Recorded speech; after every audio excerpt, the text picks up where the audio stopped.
Olá, boa tarde, tudo bem? Sou Kleber Vieira, estamos aqui para mais uma análise do mercado cripto. E hoje eu queria chamar a atenção para vocês de algumas possibilidades que ainda pode acontecer com o Bitcoin, certo?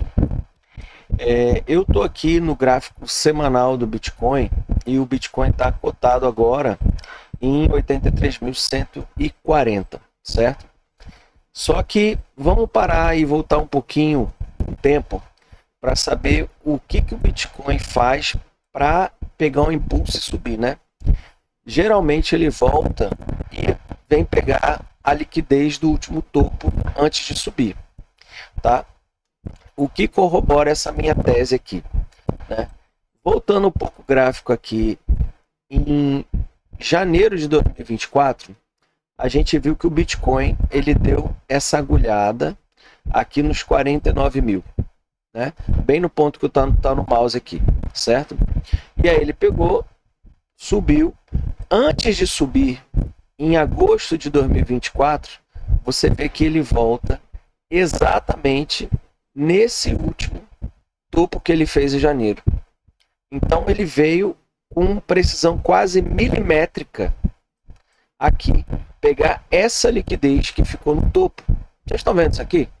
Isso aqui acontece várias vezes no Bitcoin, não é uma ou duas vezes, ele sempre faz isso, tá? Conforme a gente vai abaixando os tempos gráficos, você vai ver que ele é uma eterna busca de liquidez para cima e para baixo. Não à toa, os pontos do meu gráfico ficam marcados com linhas azuis, que são pontos de liquidez no meu entendimento.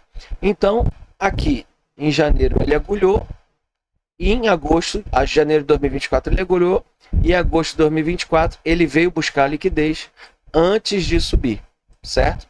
Então você vê aqui que claramente ele fez uma acumulação, né? Ele estava numa tendência de alta muito forte. A gente viu aqui que depois que ele veio para cima da EMA 20, né, ele passou simplesmente 2023 todo subindo praticamente, tá? E quando ele bateu aqui no último topo, na verdade o último topo foi aqui em 69, né? Ele veio aqui até os 73.900, mais ou menos, quase 74 mil, acumulou, fez essa busca de liquidez aqui no último topinho, né, dos 49 mil.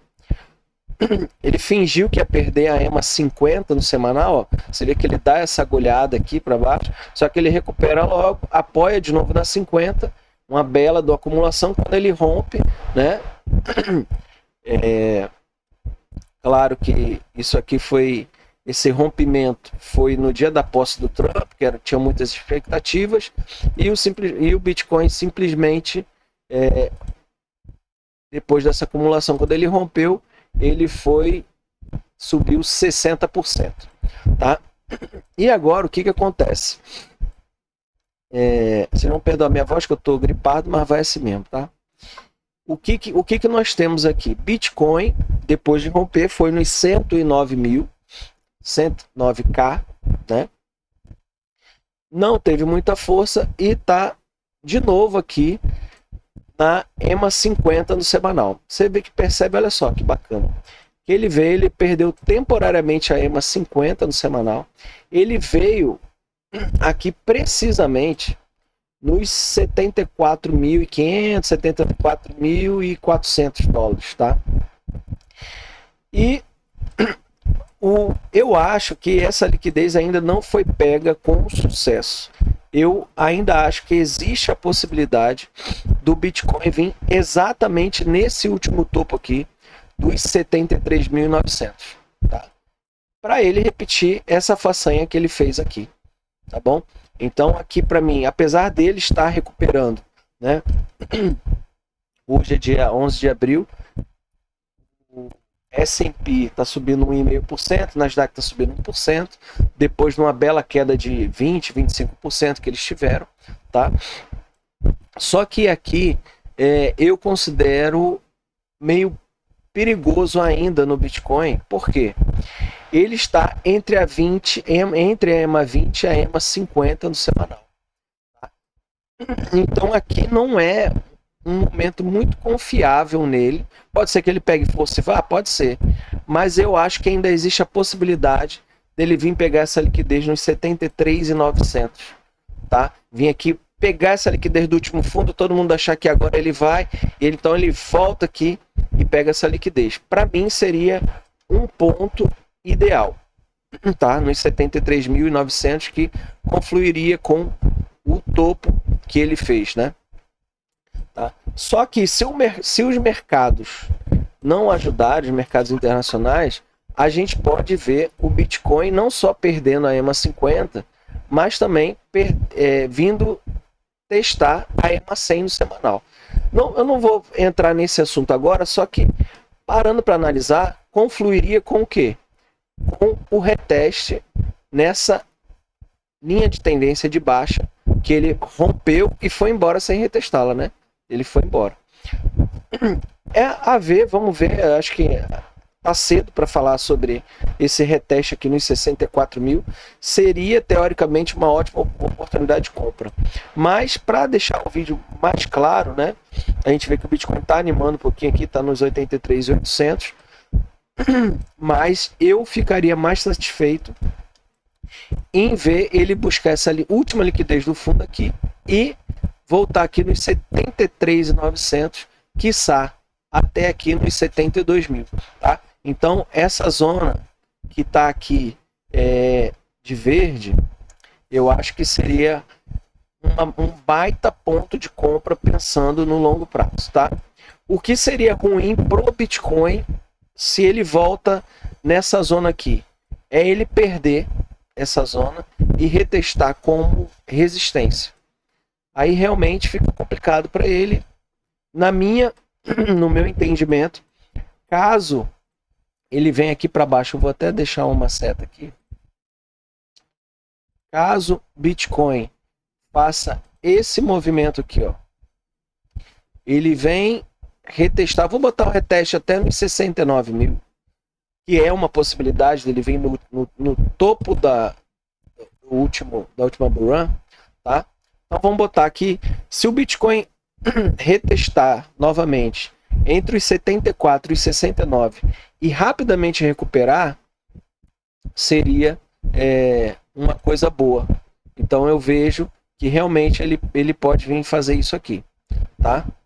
Mas se ele vier fazer esse movimento aqui de retração até os 72, até os 69 e não conseguir, ele vem, faz isso aqui e pivota para baixo, no meu humilde entendimento, a gente ia estar entrando num bear market, tá? No meu humilde entendimento, o Bitcoin ia retrair mais um pouco, aí a gente ia ter que parar para analisar, porque eu não sei até que ponto ele poderia ir. Temos suportes aqui desenhados, né? Confluindo a EMA 200 no semanal aqui, a casa dos 51 mil, tá? Mas é cedo para falar, que eu estou supondo algumas possibilidades que pode acontecer com o Bitcoin, tá bom? Então, eu não vejo esse movimento agora como um movimento ainda de recuperação entre esse meio de média aqui, EMA 20, EMA 50. Eu acho que ele ainda pode vir pegar essa liquidez aqui nos 73.900 a 69 mil, podendo recuperar daí. Tá? Então, uma coisa. Agora, vamos analisar o Ether. O Ethereum, tá? Então, eu tô aqui no gráfico semanal do Ethereum. Deixa eu tirar essas linhas aqui, que pode acabar atrapalhando a visão de vocês. E no Ethereum, o que acontece aqui? Olha só que interessante. O Ethereum ele fez um topo triplo na casa aqui dos 4 mil dólares, tá? Então, testou uma, testou duas, testou três e veio direto para uma zona de suporte. O Ethereum do topo caiu nada mais, nada menos do que 65%, tá? E ele veio retestar exatamente aqui num suporte que ele tinha na casa aqui entre os 1.470 e os 1.370, né? Veio, recuperou Só que o que acontece aqui? Assim como todas as altcoins, né, e o Ethereum nesse ciclo me parece que ele está se comportando como um altcoin qualquer, porque está muito desvalorizado, né, em relação ao Bitcoin. E se o Bitcoin fraquejar, o Ethereum pode simplesmente vir buscar, né, se ele varar, o suporte dele é até aqui os $1.365, o suporte do Ethereum, tá? E foi quase exatamente onde ele veio.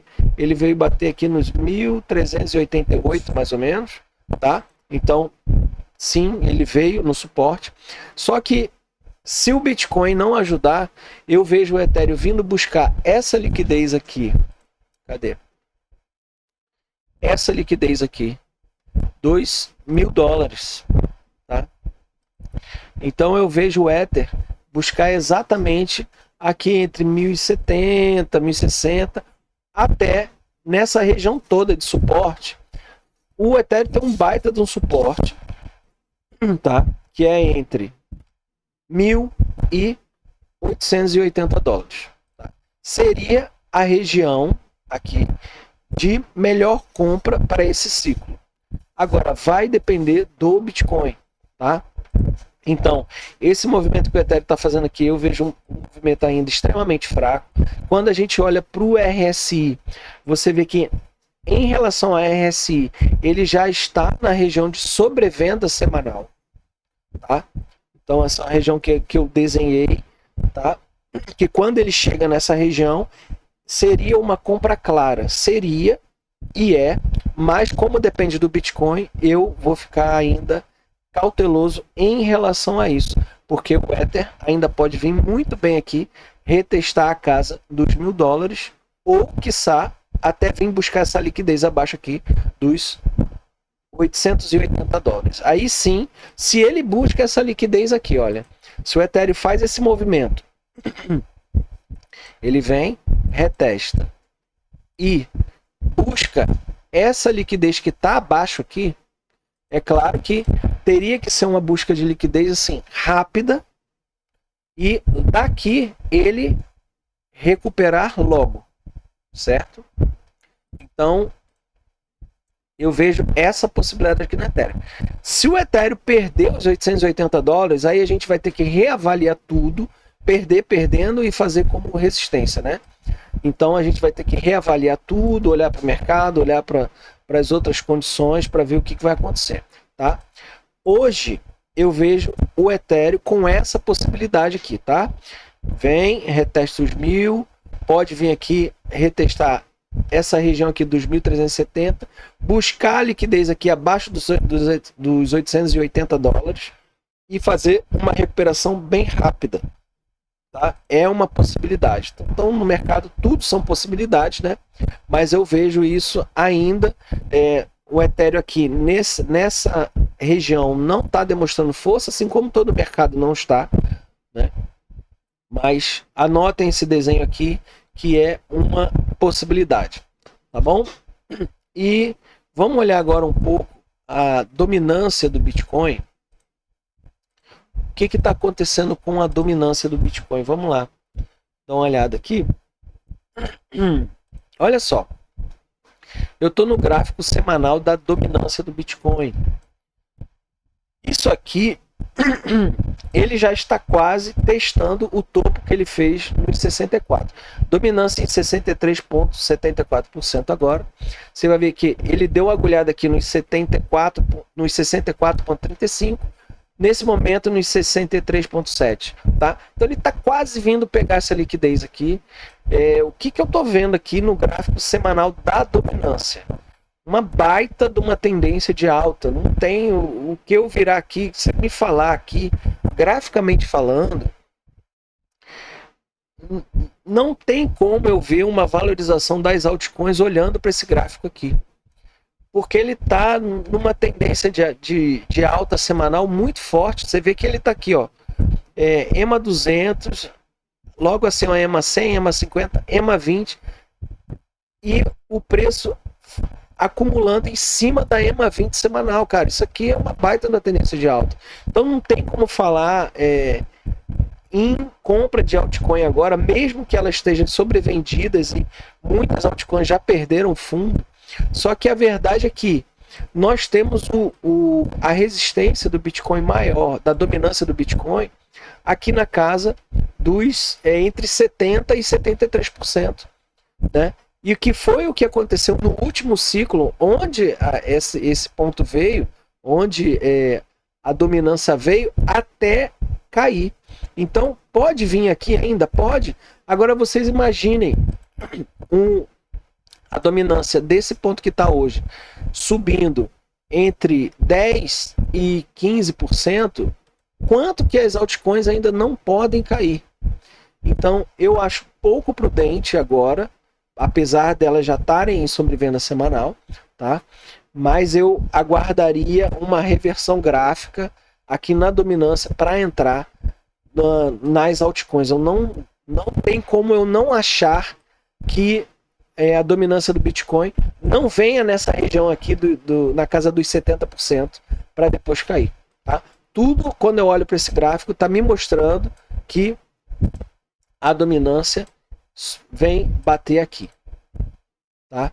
Então, não tem, para mim, agora nada graficamente falando o contrário.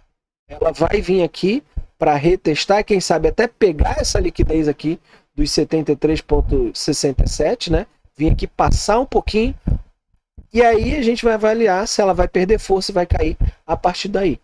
Tá? Então, muito cuidado, muita cautela com o mercado. Bitcoin hoje ele está demonstrando um pouquinho de força, testando a EMA 50, mas eu vejo algumas resistências claras para o Bitcoin. Eu vou passar para o diário para a gente analisar essas resistências. Então, a primeira resistência que eu vejo aqui no diário foi esse ponto que ele veio duas vezes, fez dois topos aqui, que é entre os 87 e até os 89, ele tem resistência, tá?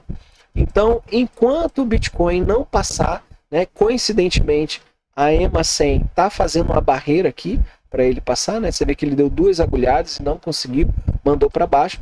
Ele pode muito bem vir de novo aqui nessa região dos 88, dos 89, para voltar e pegar essa liquidez aqui na casa dos 73.900.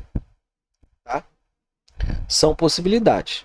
Agora, Kleber, mas se ele vem para cima dos 89 e mantém, aí a gente passa a analisar com outros olhos, tá? Mas por enquanto eu tô vendo aqui a EMA 200 fazendo resistência nele. Estou no gráfico diário, o Bitcoin está abaixo da EMA 200 no diário. Então assim, não é uma coisa boa, né? A 20 já cruzou com a 200 para baixo, a 50 tá a um pentelho de cruzar a EMA 200 no diário, tá? E se esse cruzamento de fato acontecer, não vai ser uma coisa boa para o Bitcoin, mas vamos esperar, porque ele pode daqui fingir que vai cruzar e não cruzar e recuperar. É só muito cuidado, tá? Agora, um ponto para vocês que eu chamo a atenção não esperem o Bitcoin valorizar para vocês quererem fazer compras dele, né? O momento de comprar importa. Então, se você quer comprar Bitcoin, né? Aprenda o mínimo de análise gráfica, pontos de suporte, pontos de resistência, para que você não venha comprar Bitcoin aqui nos 109 mil. Porque muito provavelmente, apesar de ter muito, eu vi no início do ano, né, no início agora de 2025, muita gente falando que Bitcoin poderia ir para 150 mil, 200 mil dólares esse ano, né, e muito mais. Só que, graficamente falando, o Bitcoin tem resistência nos 109 mil, ponto. Dificilmente, a não ser que o mercado reaja de uma maneira muito desproporcional, ele vai sair rompendo os 109 mil e não vai olhar para trás. Então, muito provavelmente, ele vai vir aqui pegar a liquidez nos 109 mil e vai corrigir.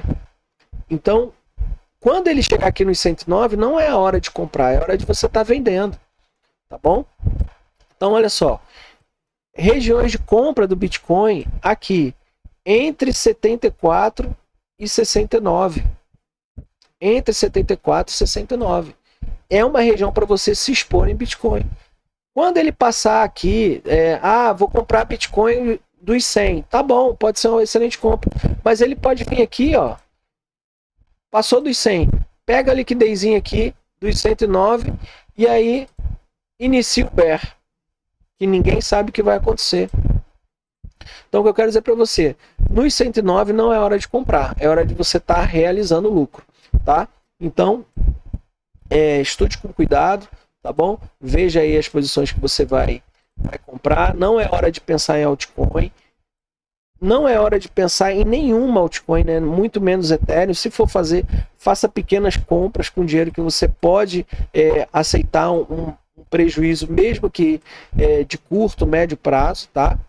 O mercado ainda não virou para bear, mas diante de todas essas incertezas, né? Trump está tradando com o mercado, cada dia ele anuncia uma tarifa maior para a China e para não sei aonde. Então, antes a gente tinha que ter cuidado só com a fala do Powell, só que agora a gente tem que ter cuidado com a fala do Trump também, porque eu sou novo no mercado, tenho uns 3, 4 anos de mercado, e nunca tinha visto essa volatilidade no S&P e na Nasdaq, tá? Então, quando eu olho essa volatilidade aqui do mercado cair e subir, não é comum esse tipo de volatilidade num momento assim, por exemplo, uma coisa foi a Covid, certo? Vamos botar aqui no semanal. Uma coisa foi a Covid, que veio, né, fechou Nova York em março de 2020, e aí realmente o negócio não ficou bom, né? Foi justamente aqui, ó, começou aqui, né, em fevereiro de 2020, que eu tô aqui no gráfico do S&P semanal, né? Quando fechou Nova York, bateu desespero em tudo, né? E o S&P corrigiu nada mais, nada menos do que 35%, tá? Só que isso foi um cisne negro, foi fora da curva, né? Não tinha como você saber disso. Agora aqui você vê um mercado que foi de coisa política, de fala de Trump, entendeu? Então olha que doideira, o S&P sair aqui dos 5.700 e vir aqui para os 4.800, 15% de baixa, né? E aí no outro dia já recupera, quer dizer, esse tipo de volatilidade no S&P e na Nasdaq também, ele não é muito comum de se ver em tempos normais, né? Eu digo assim, sem um cisne negro que apareça. Então a gente tem que tomar muito cuidado com as falas do Trump, porque ele pode soltar uma coisa em qualquer hora e o mercado sentir, né? Principalmente o mercado de criptomoeda, que é um mercado 24 horas por dia, 7 dias por semana, tá? E aí quando a gente olha pro VIX, né, o que acontece? Então, olha só, o VIX, que é a volatilidade do S&P, ele normalmente, em tempos normais, tá? Ele fica variando aqui entre 10 e 30 pontos, tá? E a gente tem duas resistências claras no VIX aqui, que começa aqui entre 36 e vai até 49, tá? Então essa semana a gente estava nessa região aqui, quer dizer, até ultrapassamos, né? Viemos aqui nos 60, quer dizer, o mercado ficou muito perigoso, agora ele voltou aqui para a casa dos 39, tá? Então a gente está aqui na casa dos 39 no VIX, só que lembrando que no Covid, o VIX veio aqui nos 86 e no crash de 2008 veio no 96, tá? Então, é uma coisa para a gente ficar de olho também, tá bom? Ele, no caso, ele assumindo uma tendência de alta, né? A gente não sabe o que pode repercutir essas falas aí e derrubar o mercado todo, tá? Então, muita cautela. A hora de comprar Bitcoin é quando o Bitcoin voltar aqui, tá? Na casa dos 74 aos 69. Não compre Bitcoin aqui na casa dos 100, 109, que você pode ter uma surpresa muito ingrata, tá bom? Então, eu vou ficando por aqui e até a próxima. Valeu!